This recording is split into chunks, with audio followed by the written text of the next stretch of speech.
This is a work of fiction. Names, characters, places, even incidents are just a product of the author's imagination. And now, Time Sciences presents a Robert Sapp novel made for radio. This is Lunar Dance.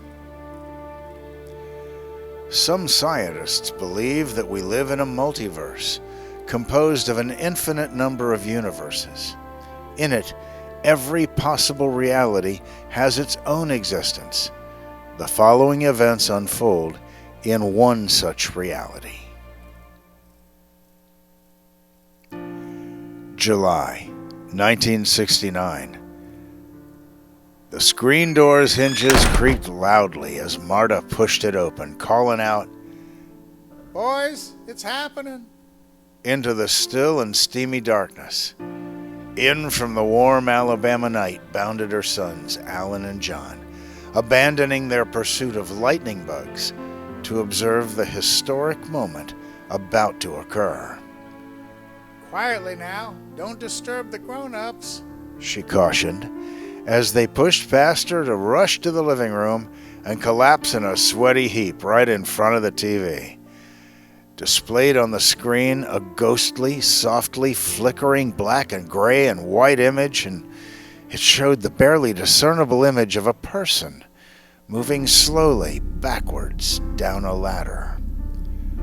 Seated around them was their father, Carl Heinel, their grandparents, Kurt and Anna Lee, and a collection of neighbors and friends.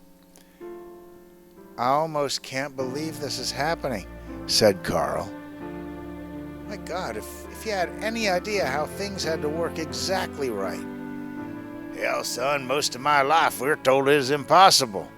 I'm damn proud of you guys. Y'all pulled it off. I'm damn proud. Damn. Just moments before, Carl had been intently praying. "Please, God, please let it work, please."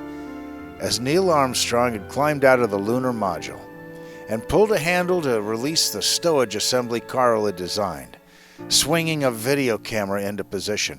If the cable had broken, or the latch had frozen, or the connector on the camera had come loose, or the battery died, the world would not be seeing the images that now had nearly 1 billion human beings glued to TV screens all over the globe.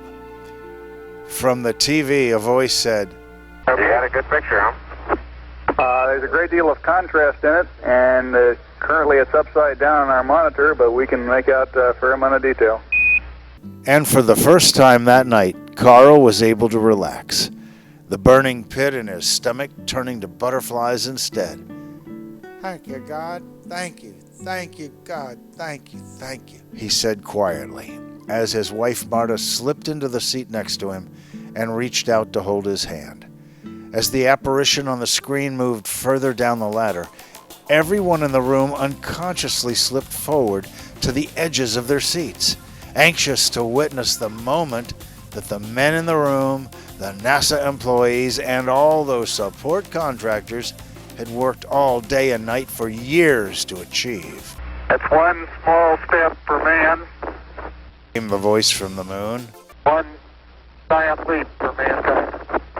The cheers, shouts, and whoops of joy could be heard all over the neighbor's house, if the same scene wasn't repeated right there anyway. It was a small community in the northern Alabama woods. The German and American engineers, technicians, the support people, all their families, they lived right outside there in Huntsville, a small community that played a large part in creating this historic event. "Absolutely unbelievable. It's unbelievable, I'm telling you. It's just crazy that we're doing something like that," shouted Kurt, choking back emotion as he pounded Carl right on the back. "You did it, son. You did it. You said you could do it, and you just goddamn did it. I can't believe it." But Carl's thoughts were elsewhere, already moving on to the next challenge, and the next, and the one beyond that. "It's just the beginning, Dad. This is just the start. Just wait. Dr. Von Braun, he had such killer plans, incredible plans. And now after we're done exploring the moon, we're going to Mars. After that, the asteroids. and the Jupiter guys and all the rings of Saturn. Dad, we're going to the rings of Saturn. Standing as he spoke, Carl pulled Marta to her feet and wrapped his arms around her in a dancer's embrace. We'll dance on the moon someday, my darling. We're going to dance on the moon, he said, twirling her gently and then kissing her softly on the lips. She laughed at the thought, drunk with happiness. I mean it. I really mean it. We will dance on the moon, dear. We will dance on the moon. Reaching up to hold her face in his hands as he gazed lovingly into her eyes. One day we will. I promise. In this episode, the part of the narrator was interpreted by Terry James, produced by TJ Allen for Time Sciences Networks, edited by Justin at DestinedSystems.com, Foley by Holy Moly Foley. Our music editor is Micah Allen. Lunar Dance, the radio play, a production of Time Sciences Radio, and it's made possible by a grant from Destination Mission. DestinationMission.org for details. Lunar Dance is based on the novel of the same name by Robert Sapp. This program and presentation is copyright 2014, Robert Sapp, NTSRN, all rights reserved. For information on how your group can produce the live stage play for radio, just contact us, time.sciences@mail.com. This is the Time Sciences Radio Network.